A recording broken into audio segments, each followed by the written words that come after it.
नमस्ते, प्रणाम। कैसे हैं आप सब?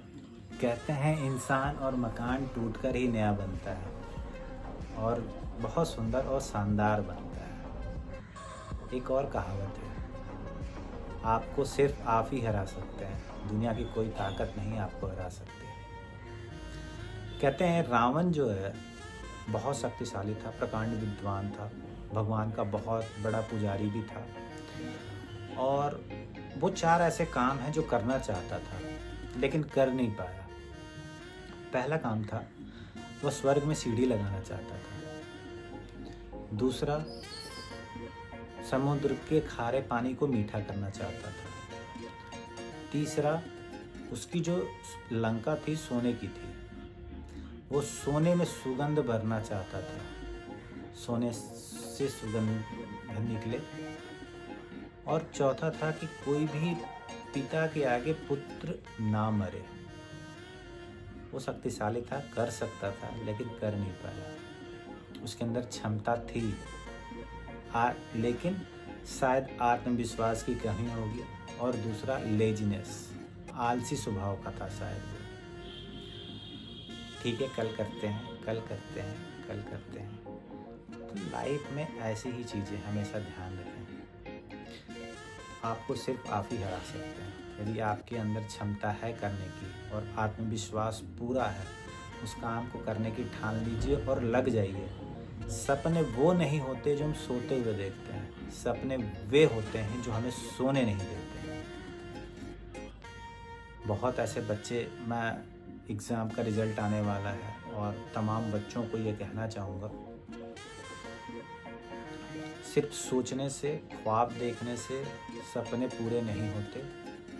रावण का एग्जाम्पल मैंने इसलिए दिया क्योंकि रावण के पास बहुत क्षमता थी, शक्तिशाली भी था, कर सकता था, लेकिन वो शायद उसके अंदर आत्मविश्वास नहीं था और वो बहुत आलसी स्वभाव का था। शायद इंसान और मकान टूटकर नया बनता है का संबंध उन बच्चों से है जिनके अंदर क्षमता है, आत्मविश्वास है, कुछ करना चाहते हैं, परिस्थिति उनका साथ नहीं दे रही।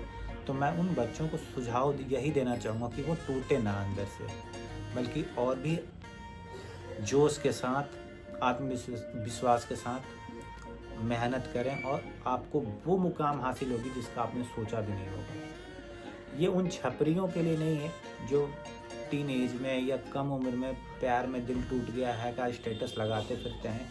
ये टूटना नहीं होता, इसे बर्बाद होना कहते हैं और वो बर्बाद ही होंगे।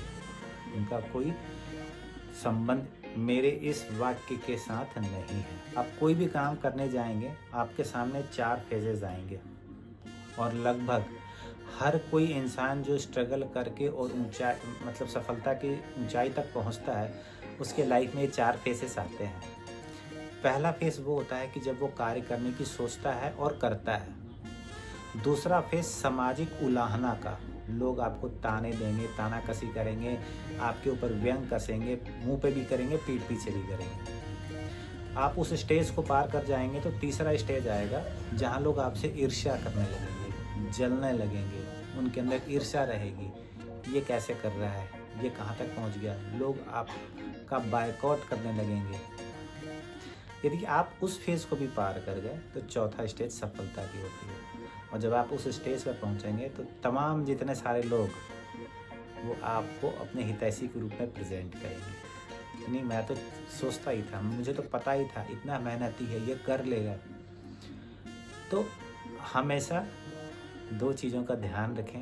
पहला, आत्मविश्वास कभी डोलने ना दें। और एक बात और याद रखें, एग्ज़ाम का रिज़ल्ट आने वाला है, स्पेशली उन बच्चों के लिए। आपके अंदर की जो क्षमता है, भगवान हर किसी को एक यूनिक क्षमता के साथ भेजता है। आपके अंदर की जो क्षमता है वो दुनिया का कोई भी एग्ज़ाम तय नहीं कर सकता कि आप कितने कैपेबल हैं। यदि आपके एग्ज़ाम में सपोज़ कम मार्क्स आए तो आप किसी और से अपने आप को कम मत आंकिए। दुनिया की कोई भी एग्ज़ाम ऐसी नहीं है जो आपका फ्यूचर तय कर सके या आपकी क्षमता को तय कर सके और ये जस्टिफाई कर सके कि नहीं, इस बच्चे के अंदर कैपेबिलिटी नहीं है। मैं ये कहता हूँ कि आप मेहनत कीजिए, सुधार कीजिए। हो सकता है किसी टाइम एग्ज़ाम में नंबर कम ज़्यादा आने के बहुत सारे कारण रहते हैं। आप गलत ट्रैक पे मत जाइए।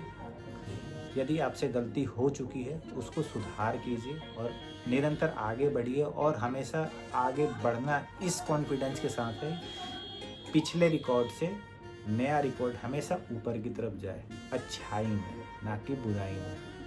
आपके पेरेंट्स हमेशा ऐसे चले, उनको लगे, प्राउड फील करें कि मेरे बच्चे ने बहुत मेहनत करी है। कामयाबी और नाकामयाबी अपने हाथ में नहीं है।